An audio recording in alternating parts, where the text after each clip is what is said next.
Hello everyone! Today is my 9th day of my 30-day blog challenge. I'm in Austin, Texas.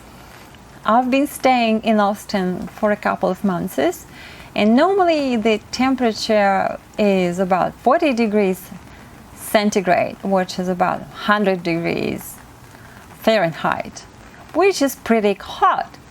But today is 24 degrees centigrade, and it feels a bit cold.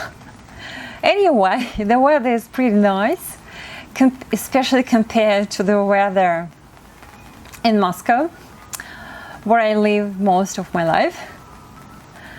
And I think it's a pretty nice place to live in. I mean, Austin is a pretty nice place to live in. Okay, anyway, I'm gonna leave Austin in a couple of days. We're heading off with the family of my daughter to Miami this weekend, and I will keep you updated on my journey to Miami. Today I'm gonna talk about luxuries and development and how they linked together. Well, probably you know about my background. I was born in Kazakhstan, and I was living there until I was 16. And then most of my life I spent in Moscow, Russia.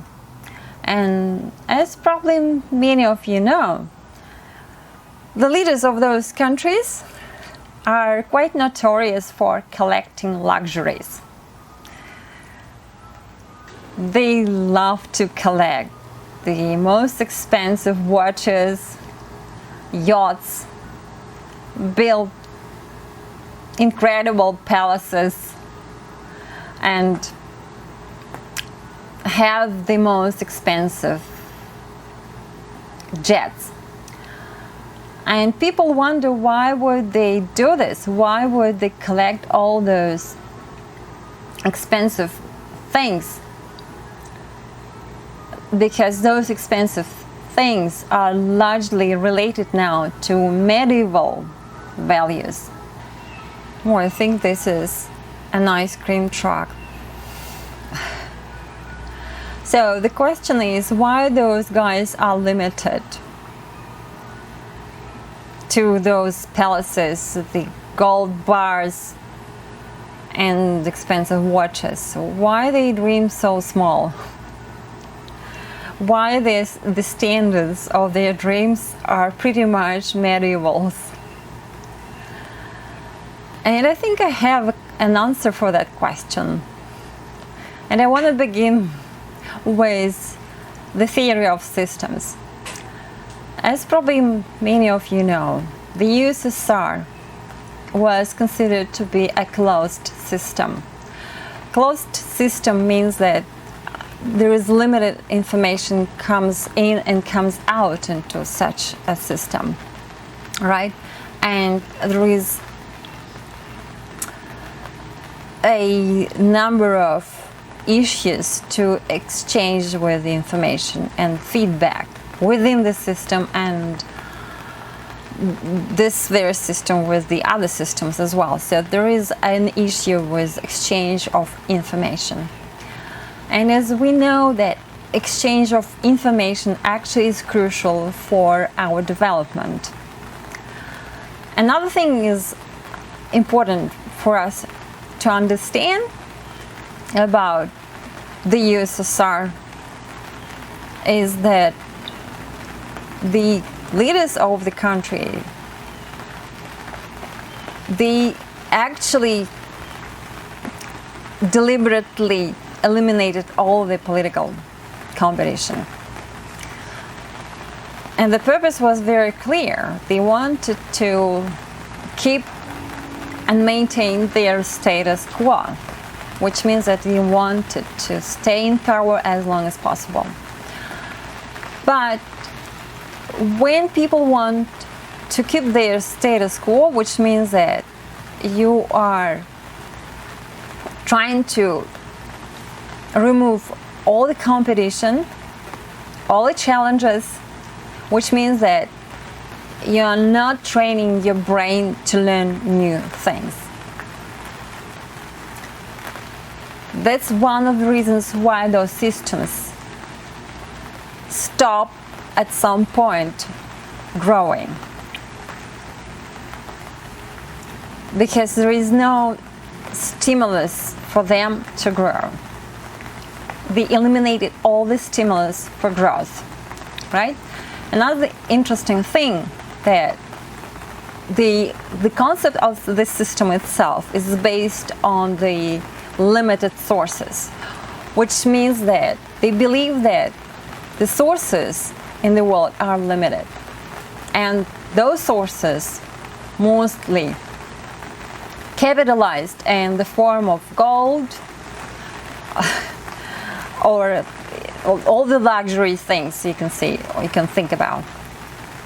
That's why they collect all those luxuries, because they believe that those things are the source of power. So the concept of limited sources brings us to the idea that the sources which you can see are the only sources.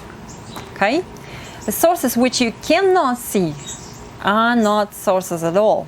That's why we can witness one of the largest brain drain from those countries, because the leaders of those countries cannot see any value for intellectual skills. They cannot understand that thinking and creating things is a great power. For them, the greatest power is in possession of the gold bars, but not in the things which they cannot sense or which they cannot touch, which they cannot see. Another interesting fact about them, as they are getting older, they actually collect more and more of those things. Okay? And as you can see, the geriatric leaders of those countries have lots of those luxuries. At the same time, as we know, when we're getting older, we have less ability for neuroplasticity and neurogenesis, and we have to trick our brain into growth mindset. And actually, challenges are the great stimulus for us to put our brains into neuroplasticity. And the leaders of those countries actually removed all those stimulus for them to grow. They are behaving quite in a stereotypical way. No creativity in their behavior, because of the limit of the system they are in and because of their age. Unfortunately, I hate to say that because I am all about neuroplasticity, and that you can get into neuroplasticity at any age if you want to learn new things. But unfortunately, I can't see that the leaders of the country, such as Russia, for instance, they're not capable of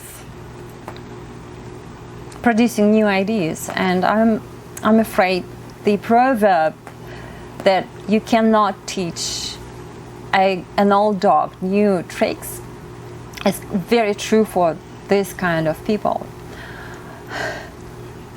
And it might sound very ageist, but it's true, I'm afraid, in that case.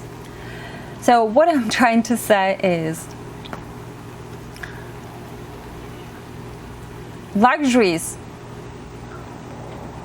are now redefining by new generations, actually. We don't wear jewelries as we used to decades ago, 100 years ago, 200 years ago.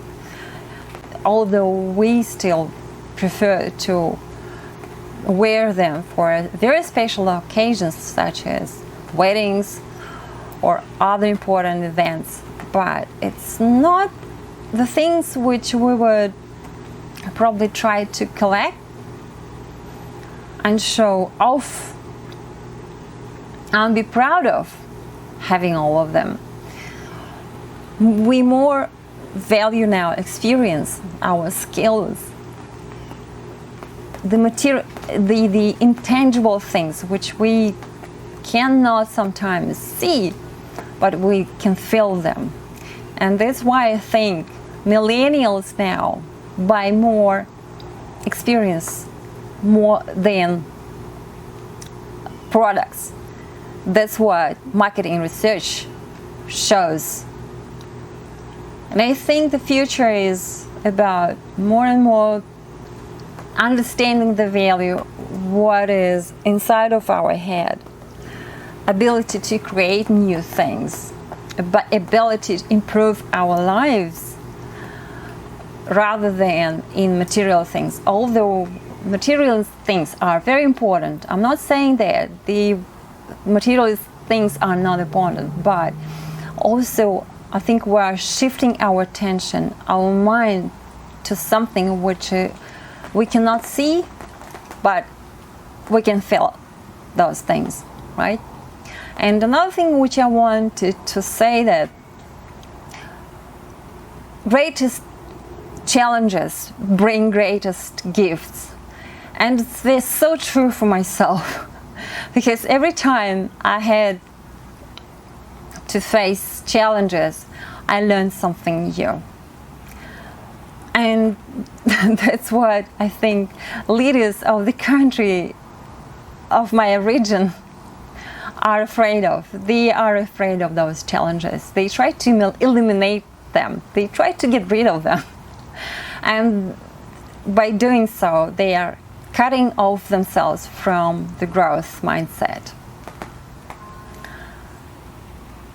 And probably that's it for today. Thank you for watching this video, and see you next time.